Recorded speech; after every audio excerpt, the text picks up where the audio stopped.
Cockroach जनता party यानी CJP के जो प्रदर्शन चल रहा है, प्रोटेस्ट चल रहा है जंतर मंतर पर, अभी भी जब हम ये बात कर रहे हैं तो वहाँ बड़ी संख्या में लोग जुटे हैं। कई सिने स्टार, कई नेता के अलावा भी अलग अलग क्षेत्र से जुड़े लोग वहाँ लगातार पहुँच रहे हैं। वहीं सोनम वांगचुक, जिनको कल दिल्ली पुलिस ले गई थी सफदरजंग अस्पताल, वहाँ एडमिट हैं। हमारे साथ नवीन जी हैं इस मुद्दे पर बात करने के लिए।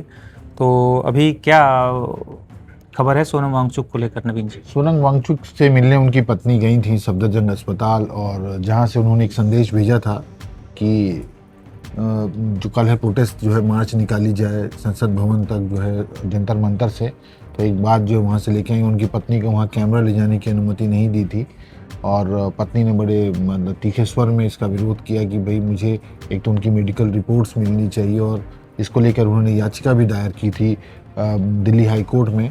और जहां दिल्ली हाई कोर्ट ने कहा कि ये मनमाना नहीं व्यवहार था सरकार का, जो कि उनको लगा कि उनकी जान बचाने के लिए और उनके स्वास्थ्य की बेहतरी के लिए ज़रूरी कदम हो गया था, और इसलिए उनको वहां से जंतर मंतर से उठा के और अस्पताल में एडमिट कराना पड़ा। तो मुश्किलें जो थी उनके स्वास्थ्य को लेकर बढ़ रही थी, और सरकार किसी भी तरीके से नहीं चाहती थी कि उनकी जान को कोई नुकसान हो। और दूसरा है कि तैयारी जो है, जो अभिजीत दिपके जो हैं, जो कॉकरोच जनता पार्टी के फाउंडर हैं, और वो अनशन पे बैठे हुए हैं और बड़ी मुश्किल पेश आ रही है उनको भी, खासकर अनशन को लेकर उन्होंने भी कहा कि अनशन करना कितना मुश्किल होता है, अब ये मुझे समझ में आया है। तो मुश्किलें तो बढ़ रही हैं। और दूसरा है, अब दिल्ली पुलिस ने भी एक कदम उठा दिया है।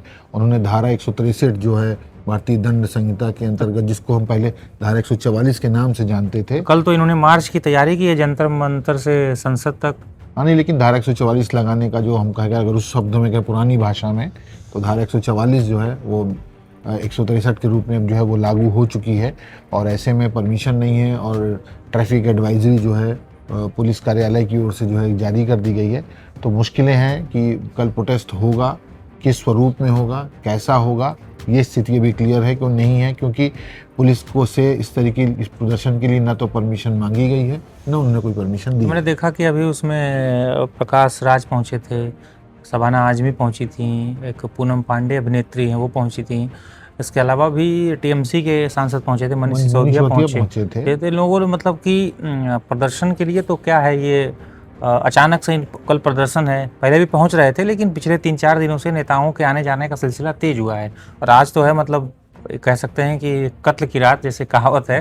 तो कल सुबह प्रदर्शन की तैयारी है, तो क्या ये पुलिस ने लगा दी, अगर 163 लगा दिया है धारा 163, तो क्या ये मान जाएंगे? लेकिन क्योंकि इधर से तो पूरी तैयारी है कि नहीं हम प्रदर्शन करेंगे। क्योंकि देखिए सरकार ने तो बड़े कदम उठाए, और पुलिस कमिश्नर ही जब दिल्ली का बदल दिया गया और उन्होंने आते ही त्वरित कार्रवाई की, और सोनम वांगचुक जो है अस्पताल पहुंच गए, तो पुलिस किसी भी स्थिति में इसको हल्के में तो लेगी नहीं। अगर परमिशन नहीं है तो वो प्रोटेस्ट करने नहीं देगी। जो एटीट्यूड अभी दिख रहा है, या पुलिस का जो रवैया है, या जो उनकी जो तैयारियां हैं, वो यही है कि भाई किसी भी स्थिति में वो पूरे दल बल के साथ रहेंगे। पुलिस कमिश्नर शायद खुद मौके पर मौजूद रहें, क्योंकि स्थितियां बहुत मुफीद नहीं है प्रोटेस्ट के लिए, और पहला दिन है मानसून सत्र का कल, तो बहुत मुश्किलें हैं उनके सामने। और दिल्ली में किसी भी स्थिति में आपको शांतिपूर्ण तरीके से जंतर मंतर पर प्रदर्शन करने की परमिशन है, लेकिन रैली निकालने की परमिशन नहीं है। और जब मानसून सत्र होता है तो हाई सिक्योरिटी जोन में बदल जाता है, संसद परिषद क्योंकि पूरे देश के सांसद, वो राज्यसभा लोकसभा के सांसद, तमाम अधिकारी, सारे लोग जुड़ते, मतलब आते हैं, सारे अधिकारी रहते हैं, प्रधानमंत्री रहेंगे, हम गृह मंत्री रहेंगे, सब कोई रहेंगे, तो वो हाई सिक्योरिटी जोन में बदल जाता है, और वहाँ जाने की परमिशन बहुत मुश्किल से है कि भाई आप किस तरीके से करते हो, और उस तरीके का विरोध प्रदर्शन हो रहा है कि भाई लोग जाएं ना जाएं, और किस तरीके से लोग जुटते हैं। क्योंकि जिस तरीके के प्रदर्शन हमने सन 2013 के दौरान जब देखे थे, जब निर्भया कांड हुआ था, और जिस तरीके से स्टूडेंट जो है उमड़े थे, खासकर राष्ट्रपति भवन के आसपास और संसद भवन के एरिया में, और वो जानकारी नहीं थी और किसी राजनीतिक ढंग से उनको बुलाया नहीं गया था। लोग जो है वो उस समय एक आंदोलन चला करता होगा, आप जानते होंगे, जिसपे जो आम आदमी पार्टी के गठन से भी पहले जो है वो ओबीसी आरक्षण के खिलाफ जब शुरू हुआ था, वो जो कंटिन्यूएशन था, उससे जो लोग जुड़े हुए थे, उस तरीके से लोग आए थे, और कोई राजनीतिक पहल नहीं थी वो। और निर्भया का मामला ऐसा था भी, और दुर्दांत तरीके की घटना हुई थी कि लोग इकट्ठे हुए थे, तो वो प्रोटेस्ट बहुत अलग था और आज का प्रोटेस्ट है, इसको राजनीतिक रंग तो दे ही दिया गया है। क्योंकि जैसे आप सही कह रहे हैं, जैसे कि जिस तरह से लोग पहुंच रहे हैं यहाँ पे, जो सरकार के विरोधी हैं, अगर आप कोई आपकी जेन्युइन डिमांड है तो आपको ऐसे लोगों से थोड़ा बचना चाहिए था कि क्या पता सरकार उस पर विचार भी करती, क्योंकि सरकार को भी, जो भी मोदी सरकार है, समझ में आ गया ना कि ये एक तरह से ये जो उनके विरोधी दल हैं उनको बैक कर रहे हैं। देखिए, मनीष सिसोदिया ने वहां जाके सीधा सा बयान दिया है ना कि हमको धर्मेंद्र प्रधान के इस्तीफे के लिए पूरे विपक्ष को एकजुट होना होगा और वो मांग रखनी होगी। तो कुल मिला के आप जो है वही कर रहे हैं ना कि भाई उस मंच का आप राजनीतिक तौर पे इस्तेमाल करने दे रहे हैं और वो हो रहा है। अब या तो आपको ऐसा लगता है कि सोनम वांगचुक चले गए हैं तो यही ताकत है हमारी कि भाई सीजेपी की कोई वैल्यू उस तरीके से नहीं है अभी। सीजेपी का गठन हुए वक्त ही कितना हुआ, अब गठन क्या हो तो सोशल मीडिया पे हुआ, सोशल मीडिया पे बज़ हुआ, उस तरीके से त्वरित प्रतिक्रियाएं देने लगे। फाउंडर अमेरिका से लाते हैं, भारत में उनकी कोई पृष्ठभूमि इस तरीके की नहीं रही कि राजनीतिक तौर पर वो कभी एक्टिव रहे हो, या उस तरीके से अगर कोई व्यक्ति सोशल मीडिया पे किसी भी पार्टी के लिए काम करता रहा हो या एक्टिविस्ट के रूप में, वो अलग बात है। लेकिन सीजेपी के मतलब जब से उसका नाम पहली बार सामने आया तब से लेकर सबसे ज्यादा चर्चा में रहे अभिजीत दीपके। नहीं देखिए, चर्चा में रहना बहुत सी बात है, लेकिन आपके पास कोई भी आप पपेट बन जाए अगर आप विरोधी दलों के, और आपकी अपनी कोई उस तरीके की स्ट्रेटजी ना हो, तो इसके लिए आप कोई एश्योरेंस कैसे दे सकते हैं? कहना है कि जैसे कि आपको एक अलग राह रखनी चाहिए थी, उसमें विपक्ष से एक दूरी बनाए रखनी चाहिए थी, जो सरकार विरोधी हैं, और सरकार से बातचीत करनी चाहिए थी। सर एक विंडो खुली रहती है। अब तो सरकार को समझ रही है कि भाई तो विरोधी हैं, आप विरोधी के साथ खड़े हैं तो वह विरोधी हैं, तो विरोधी दलों के साथ आप मन साझा कर रहे हैं, वहाँ से विरोधी नेता बयान दे रहे हैं, तो फिर तो मतलब मामला है कि सरकार आपकी बात मानेगी या नहीं मानेगी, कम ही चांस है। मुश्किल ही है। देखिए, जनरली क्या होता है ना कि पहले भी देखिए जब अन्ना आंदोलन हो रहा था तो मीडिएट करने को कुछ लोग जैसे थे स्वामी अग्निवेश थे, वो मीडिएट करने जाते थे, या जिस तरीके की बैठक में लोग जाते थे, सरकार से बात हो रही थी। यहाँ इस तरीके का कोई अन्ना आंदोलन में क्या उस समय बीजेपी विरोधी पार्टी थी या जो भी विरोधी दल थे, क्या वो जाते थे, मन साझा करते थे अन्ना हजारे या जो भी बीजेपी के नेता नहीं दिखे ना? देखिए, आप उस समय जितने बड़े एक्टिविस्ट जैसे जो लोग हैं या जो लोग जो गैर सरकारी, और उसको हमने नाम भी तो वैसे ही दिया था ना कि जो सोशल ग्रुप थे जिनको हम एक टर्मिनोलॉजी यूज हुई थी, उसका नाम एग्जैक्टली जो भी हो, लेकिन अभी हम वो एग्जैक्टली एक टर्म यूज होता था जिसमें जो सामाजिक लोग जो थे, जो प्रेशर ग्रुप के रूप में अभी आप क्या देख सकते हैं? कल यानी कि हो हल्ला कुछ हो सकता है, जैसे कि देखिए पहला मानसून सेशन का कल पहला दिन है और शुरू होने वाला है। तमाम सांसद जो भी अब तो आने वाले हैं, या तो जुट गए होंगे या तो जो भी नहीं है वो रात बिरात तक आ जाएंगे। नहीं बिल्कुल, देखिए आ सकते हैं लोग। और देखिए मामला देखिए कि मुद्दा बहुत सही है, मुद्दे में परेशानी नहीं है। जिस मुद्दे को लेके बात हो रही है कि भाई हमको सिस्टम सही करना चाहिए, बिल्कुल बात इस चीज़ की है कि भाई एग्ज़ाम का सिस्टम जो है हर बार लीक होते हैं, हर बार इस तरीके की स्थितियां बनती हैं, तो बार बार ये स्थितियां बनती तो जिम्मेदार कौन?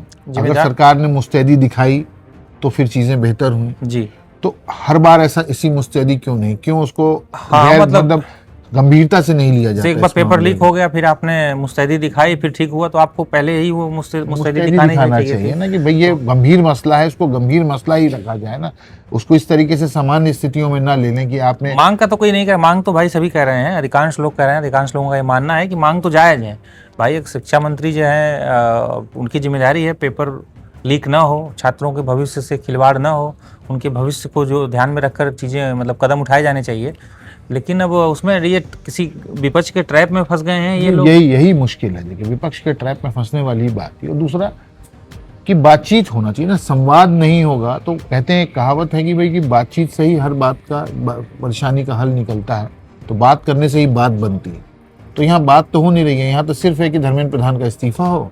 दूसरी बात यह कि कई लोग कहने लगे कि भाई अब नरेंद्र मोदी के इस्तीफे तक की बात करने लगे कि प्रधानमंत्री इस्तीफा दे, प्रधानमंत्री के खिलाफ नारे लगाए जा रहे हैं। तो बात यहाँ है कि समाधान अगर हो और सिस्टम को सुधारने का कोई एश्योरेंस मिले, कोई टाइम ड्यूरेशन मिले कि भाई अगली बार ये चीज़ें नहीं होगी, सरकार को एश्योर करे, वो स्थिति नहीं है। आपके पास ऐसे लोग नहीं हैं क्रेडेंशियल जिनका हो कि भाई जाके वो सरकार से या सरकार के नुमाइंदों से किसी से बात करें और उनसे बात करने की पहल करें। आप चाहते हैं कि भाई जो हम मांग रहे हैं वो एक पक्षीय तरीके से कि भी अड़े हुए हैं, और उसमें वही लोग जो हैं वहाँ पहुँच रहे हैं जो सरकार के धुर विरोधी रहे हैं, चाहे आप शबाना आज़मी का नाम लीजिए, चाहे आप अरविंद केजरीवाल कहे थे, उसके बाद अब मनीष सिसोदिया जिन्होंने एजुकेशन के योद्धा कह दिया है कि भाई ये जो आए हैं कि जो लोग हैं उनको उन्होंने नई टर्म दे दी है, और उन्होंने खुद को भी एक बहुत बड़ा क्रांतिकारी मंत्री बताया था कि भाई मैंने राज्य में जब मैं आम आदमी पार्टी दिल्ली की शिक्षा व्यवस्था सुधरी, और वो उसका एक मापदंड बनने की उन्होंने कोशिश की। बाद में चीज़ें जो हुई वो तो सबने देखा कि किस तरीके से अव्यवस्थाएं फैली, और वो चुनाव खुद भी हार गए। तो अगर उस भरोसे पे आप चलते कि चीज़ें सुधर रही हैं, तो दिल्ली में शिक्षा व्यवस्था का ये बदहाली 10-12 सालों में अभी भी नहीं होती ना, क्योंकि अभी भी हालात नहीं सुधरे हैं। और आप कहीं और की भी देखें तो सरकारी स्कूलों की व्यवस्थाएं केवल दिल्ली की ही बात नहीं है, कहीं भी ठीक नहीं, किसी की भी सरकार हो। और बेसिक चीज़ें हैं, चाहे सरकार किसी भी पार्टी की हो, सबसे बेसिक बुनियादी चीज़ें क्या है? शिक्षा, स्वास्थ्य और पानी, भोजन, ये चीज़ें ही लोगों को, इनसे मुक्ति मिलेगी, अच्छे से शिक्षा मिलेगी, स्वास्थ्य बेहतर होगा तो देश बेहतर होगा। तो इन चीज़ों पे ध्यान देना तो ज़रूरी है। और 75 साल के बाद अगर आज हम उन्हीं बातों पे लड़ रहे हैं, उन्हीं चीज़ों पे कर रहे हैं, उन्हीं के लिए प्रदर्शन कर रहे हैं, उसी के लिए भूख हड़ताल करनी पड़ रही है, तो मुश्किल ही है। और इन चीज़ों से हमें उबरना ही होगा, क्योंकि हम 25 साल बाद विकसित भारत का सपना देख रहे हैं, तो वो सपने ऐसे तो नहीं पूरे होंगे। सिर्फ आप कागजों पे सोचें कि हम कर लेंगे, क्योंकि सुधार की ज़रूरत सब जगह है ना। मतलब अगर विकसित भारत होगा तो हर कोई गरीब नहीं होगा, कोई जो है भूखा नहीं होगा, मतलब अस्वस्थ लोग नहीं होंगे। तो उसके बाद आप चाहे एआई करिए, चाहे आप सैटेलाइट छोड़िए, कल हमने छोड़ा, हम दुनिया में आसमान छूने की बात कर रहे हैं, लेकिन ज़मीनी स्तर पे बहुत सारी अव्यवस्थाएं हैं, उनको कैसे सुधारेंगे? तो वो चीज़ें तो हैं। और सीजेपी को प्रोटेस्ट को समर्थन मिलने की वजह सिर्फ यही है कि मुद्दा बिल्कुल सही है, रास्ते बदल गए, डिटोरिएट हो गया है, रास्ते से भटक गई हैं चीजें। राजनीतिक पार्टियां कई जो हैं विपक्षी दल वो फायदा उठाने की कोशिश भी कर रहे हैं, क्योंकि वो तो सोच रहे हैं कि हम भाई जाएं, और जो भी लोग जुटे हैं, युवा जुटे हैं। देखिए, पहले अपने कुंबे बचाने में जुटे थे कि भाई एक तरफ टीएमसी टूट रही है, वो अपने में जगे हुए हैं, उधर दूसरी तरफ देखे तो शिवसेना अपने में लगी। अब उनको लगता है हमारी आवाज़ सुनने के, तो एक मंच मिला जो थोड़ा सा, जिनकी क्रेडिबिलिटी थोड़ी सी दिख रही थी, सोनम वांगचुक के नाम पे। पिछली बार आपने अन्ना हजारे ढूंढ लिए थे, कोई भी था विरोध करने के लिए, विपक्ष को एक ऐसा नाम चाहिए जिस पर बेदाग हो जी। तो बेदाग वाली स्थिति में सोनम वांगचुक थे, और वो मिले, और विपक्ष ने उनके स्टेज का इस्तेमाल किया। लेकिन तब जो है बहुत अलग तरीके से प्रोटेस्ट हुआ था, जिसमें बीजेपी के लोग सीधे तौर पे तो नहीं शामिल हुए, लेकिन ये बहुत बार आरोप लगे कि ये आरएसएस और बीजेपी जो है पीछे से समर्थन कर रही थी अन्ना हजारे के आंदोलन का, और ये बहुत सारी थ्योरी थी, लेकिन सीधे तौर पे कोई नेता नहीं वहाँ दिखा जो कर रहे हो। लेकिन अब स्थितियाँ जो बनी हैं उसमें यह है कि सीजेपी के पास कोई क्रेडेंशियल फेस नहीं है, कोई ऐसा व्यक्ति नहीं है जिनसे बात की जा सके। अन्ना हजारे आंदोलन में वो लोग थे जिनको मैग्सेसे अवार्ड मिले हुए थे, जिन लोगों ने सामाजिक कार्यकर्ता के तौर पे जीवन दिया अपना, संभ्रांत और विद्वान लोग जुड़े थे पहले तो। हाँ, वो ऐसे लोग थे। हालांकि सब बिछड़ गए, केजरीवाल, सिसोदिया और 2-4 जो भी नेता हैं, मनमानी में चीजें बदली, लेकिन वो लोग थे तो लोगों ने तब तो आवाज सुनी। किरण बेदी वहां थी तब, जिनका नाम मैग्सेसे अवार्ड विनर वो थी, अरविंद केजरीवाल थे, राजेंद्र सिंह थे, दिल्ली वाले मशहूर वकील थे, प्रशांत भूषण थे, शांति भूषण थे। तो वो लोग थे जिन लोगों में काबिलियत थी, और जो लोग लोगों के बेहतरी के लिए हमेशा आवाज उठाते रहे। लेकिन यहाँ अभिजीत दीपके की बात कौन सुनेगा? क्या क्रेडेंशियल है? आपने देश के लिए ऐसा क्या किया आज तक जिसको लेके हम आपके पीछे चलें और आप झंडा बरदार बने? जैसे हम पब्लिक एडमिनिस्ट्रेशन में पढ़ते हैं कि लीडरशिप कितनी तरीके की होती है, तो बोलते हैं एक करिश्माई लीडरशिप होती है, करिश्मेटिक लीडरशिप कहते हैं। एक व्यक्ति बॉर्न लीडर होता है, और एक व्यक्ति होता है जो लीडर बनाए जाते हैं। तो दो तरीके की लीडरशिप तो दिख नहीं रही है, और तीसरे तरीके की बनाए जाने वाली स्थिति है, तो पीछे कौन है? आज आप चाहे कुछ भी कहें, लेकिन कल ये तो होगा कि पीछे कौन था, कौन सपोर्ट कर रहा था कि जो आप यहाँ आके बैठे थे और चीज़ें कर रहे थे। तो वो बात भी कल उठेगी, और उस पर भी जानकारी ली जाएंगी, सोचा जाएगा। क्योंकि जब हमारे यहाँ चुनाव लड़े जाते हैं तो लोग कहते हैं ना कि अगर आपको अपनी 7 पुस्तकों के बारे में ना पता हो तो चुनाव लड़ लीजिए, आपको पता लग जाएगा। जी। तो अगर आज वो सरकार के सामने हैं और आमना सामना होने की स्थिति है, तो उनके बारे में भी कल होगा कि आज हम कह रहे हैं कि बहुत दूध के धुले, कल हो सकता है कोई ऐसी बात निकल आए जिसको लेके फिर हमें भी शक होगा कि भाई नहीं, देखो ये भी वैसा ही निकला। भगवान करे ना हो, क्योंकि ये भरोसे की बात है, युवाओं का भरोसा है, टूटना नहीं चाहिए। लेकिन मुद्दे की बात यह है कि प्रोटेस्ट अगर है तो अगर परमिशन नहीं होगी तो प्रोटेस्ट नहीं हो पाएगा, क्योंकि जिस स्थिति में सरकार ने अफरा तफरी में कमिश्नर बदले हैं दिल्ली पुलिस के, और उन्होंने त्वरित कार्रवाई की है, तो वो किसी भी तरीके का लूप होल तो नहीं छोड़ेंगे। अगर परमिशन नहीं तो प्रोटेस्ट नहीं। तो चलिए फिलहाल इस चर्चा को यहीं विराम देते हैं। बाकी की तमाम खबरों के लिए आप देखते रहिए टाइम्स नाउ भारत का डिजिटल प्लेटफॉर्म।